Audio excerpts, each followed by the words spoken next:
कहानी का शीर्षक है वकालत। 35 साल की नौकरी करने के बाद नीरज जी सेवानिवृत्त हो बहुत खुश थे। अब आराम की जिंदगी जीने का मौका मिला। ना सुबह उठने की जल्दी और ना वक्त के पंख पर सवार हो घड़ी की टिक टिक के साथ अनुशासित पग बढ़ाने को मजबूर हूँ। बिस्तर पर पड़े ही पड़े मन ही मन आनंदित हो चादर को और ऊपर तक खींचकर घुड़क गए। तभी पत्नी नीलम की मोटी आवाज़ सुनाई पड़ी। 8 बजने को है, दफ्तर नहीं जाना है तो इसका मतलब यह नहीं कि घर में कोई काम नहीं है। अब गृह कार्य में हाथ बटाओ। चाय बन चुकी है, उठकर पी लो।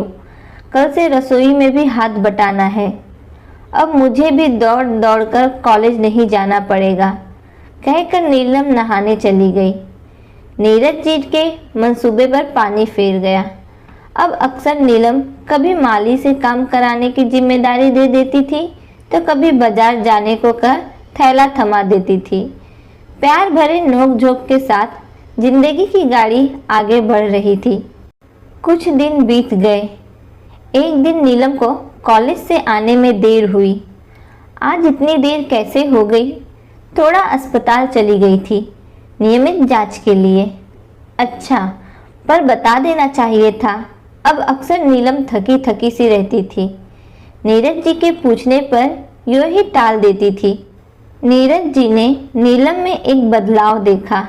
अब वो अक्सर यही कहा करती थी कि तुम तो कुछ करते नहीं हो। सभी सेवानिवृत्त के बाद भी कुछ न कुछ काम नौकरी करते हैं। नीरज जी ने भी सोचा, आखिर वकालत की उपाधि किस दिन काम आएगी। अतिरिक्त उपाधि हासिल करने का कुछ तो लाभ होना चाहिए। उच्च न्यायालय में वकालत का पंजीयन हो गया। उसके लिए दूसरे शहर में जाना पड़ा। बेटी भी वहीं रहती थी। कोई परेशानी तो थी नहीं।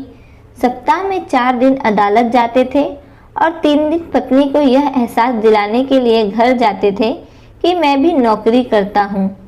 महीनों बीत गया, कोई केस अभी तक मिला नहीं। हताश हो चुके थे। तभी अचानक एक दिन सोसाइटी में चुनाव से संबंधित एक केस आया और शुरू हुई कार्रवाई। सप्ताहांत में घर जाकर ये खुशखबरी पत्नी को सुनाई।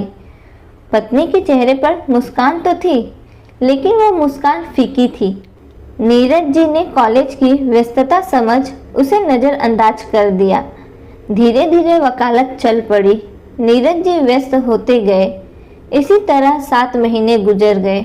उधर पत्नी दिनों दिन शारीरिक क्षमता खोती जा रही थी, लेकिन पति को कभी भी अपनी स्थिति की अवगत नहीं कराई। वह जान चुकी थी कि अब मेरा अंत नज़दीक आता जा रहा है। ये कैंसर मौत के साथ ही जाएगा। कुछ महीनों में मैं भी वहीं जाकर रहूंगी। अब तो 4 महीने की ही नौकरी है। वह चाहती थी कि नीरज जी बेटी के साथ रहने में सहज हो जाएं, दामाद में बेटे को देख सके। दामाद के साथ रहने में जो झिझक थी वह समाप्त हो जाए। एक ही तो बेटी थी, रहना तो उसी के साथ था। अपनी बीमारी को छुपा दिया, क्योंकि जान लेने के पर पति वकालत के लिए जाते ही नहीं और परेशान हो जाते सो अलग। अच्छे अस्पताल में इलाज तो हो ही रहा था। नीरज जी इतना जरूर जानते थे कि पत्नी आजकल अस्वस्थ रहती है। वो भी उसकी नौकरी से निवृत्ति का इंतजार कर रहे थे और नीलम बेटी के घर में सहज और आत्मनिर्भर होने के लिए मौका दे रही थी। एक दिन घरेलू नौकरानी का फोन आया और बाप बेटी दौड़ पड़ी। शांत चिरनिद्र में सोई नीलम जी को पति और बेटी से 1000 शिकायतें सुनने को मिली। कोई दलील काम नहीं आया। विपक्ष से कोई जवाब देने वाला भी नहीं था। वह आंखें बंद किए मुस्कुरा रही थी। दोस्तों, आपको कहानी अच्छी लगी तो कहानी को लाइक और चैनल को सब्सक्राइब करना ना भूलना। धन्यवाद।